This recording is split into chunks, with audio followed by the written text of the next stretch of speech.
This is how I differentiate based on my content. This is in a science class I teach. I teach science and social studies to ninth grade, and what we're learning right now is balancing chemical equations, balancing reactions. So we first did a um, an assignment, notes on just basics of a chemical equation, where they just got to look and be able to identify just basic parts. So we basically just introduced that first, but then we get into balancing equations. Now we actually take the notes in class for this. Normally I do a flip learning thing on Edpuzzle.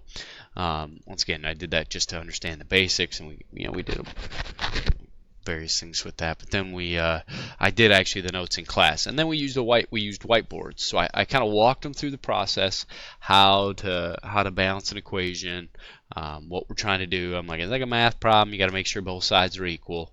You can't have things magically disappear up here. So when you balance, you got to make sure both sides are equal. All right, and then we walked around with whiteboards, and I walked around. I'd put stuff on the smart board. The kids would do it on a whiteboard, and I'd be able to check and help correct misunderstandings. And then I also posted, so this is not something I required. You can see there's nothing in no due date or anything like that for this. I posted this video. Basically, I was like, here's another way to know how to do it. So if you're not sure, if you still don't really get it, there is a video online that you can go ahead, you can access. Here's a different way to see it, just so they can get maybe a different vantage point, a different, having somebody else tell them how to do it might be helpful. I had some students utilize this. I didn't assign this, but I just said, if you're still struggling when you go home, here's what you do. So then we use whiteboards to kind of walk through the process of how to do it. And then this actually took a little bit of time, because it's a lot of trial and error. It's a new skill. So differentiating by content. First, what I wanted them to know is I wanted them to know basics of an equation, so we can get to the point that we can understand what an equation is. We can get to the point where we know how to balance it. I want them to understand it, and I want them to be able to do it. All right, and so a lot of that's numbers, though, which is difficult for some people. And so what we did then is we did it's balancing FET. Let me find it. It looks like this. All right, it's balancing equations FET. All right, and so what this does is it levels it. All right, so I basically said, I want everybody to do level 1. All right, and if you feel confident, and then I want you to go on to level 2, and then if you really feel confident, I'll give you bonus points to do level 3. All right, so this is just how we do it. You can see when you add. I can't get the screen down. When I add my coefficients, basically what it's going to do, and I can check to see like what I got right, what I got wrong. So if I think that's right, I'll hit check, and it'll say, oh no, it's not balanced, try again. Or I can hit show why. See, on this side it'll tell me I got too many oxygen on this side compared to this side. All right, so then I'll hide and I'll try again, and then if the students try again, they'll get, once again,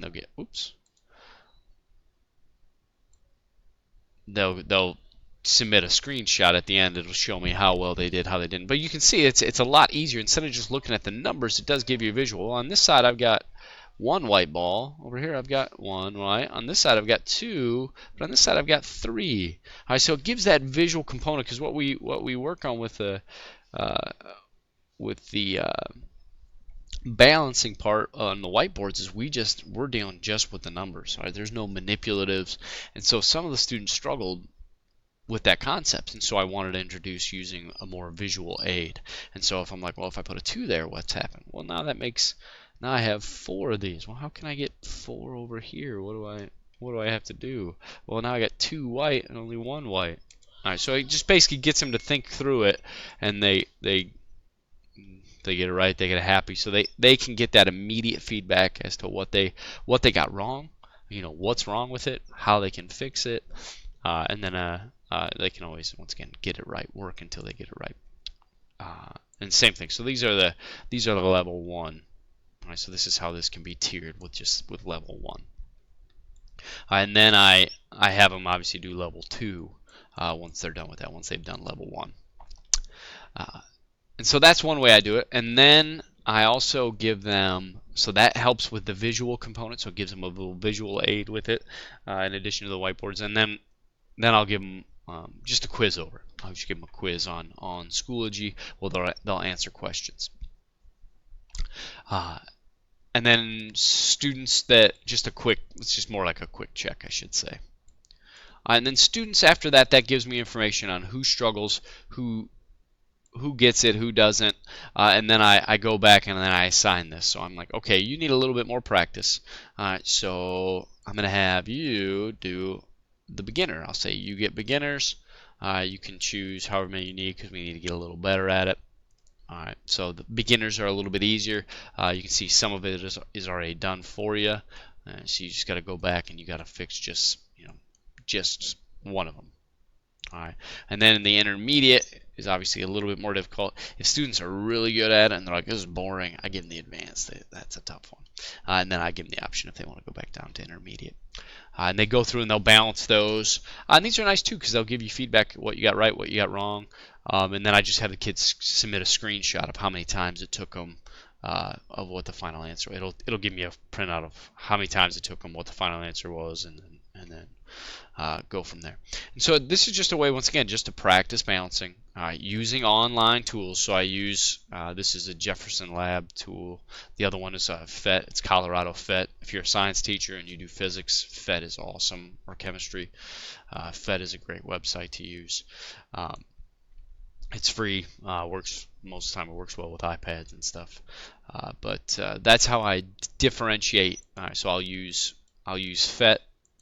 The balancing, I'll use this. This is one website I'll use, and then the other one is this one, just to differentiate. And I'll also use the online quizzes to see how they do. So if students struggle, I can assign them to, hey, we're still not getting this. Let's get a little bit more practice. We'll go to the beginner level, or hey, you're getting it. Go ahead and try intermediate. And if for the few kids that are like, this is so easy, I can do this in my sleep. It's like, all right, tough guy, you go try the advanced and see how they do there. And then at the end of that, what I'll do is we'll get a quiz over it. We'll balance it. We'll do it again. We'll do another quiz. This one will be a little bit bigger instead of a handful of questions. It'll be it's about 12 questions, and then I'm able to get a good understanding of what they get, what they don't get, and then students that still aren't getting it, I can meet with, have them. I can assign to them that Edpuzzle if they're still not getting it. I haven't had that yet. I've only had to tell one student to definitely watch it because they're not getting it. But that's how I differentiate based on content. I use a variety. I've used online assessments to help give me quick feedback. I used a couple online websites to give the visual component to get extra practice. And eventually, once again, I want them to be able to balance an equation by the time they're done with it. And that's what our standards say we need to be able to do with coefficients. And then we'll do labs with it. We'll show labs on how the law of conservation of energy is conserved. They'll be able to pick, or law of conservation of mass. They'll be able to determine how much gas is released when you mix baking soda and vinegar using the law of conservation of mass and all that. So, but those are just some of the tools I use to help the students balance equations and how I try to differentiate content to help them understand.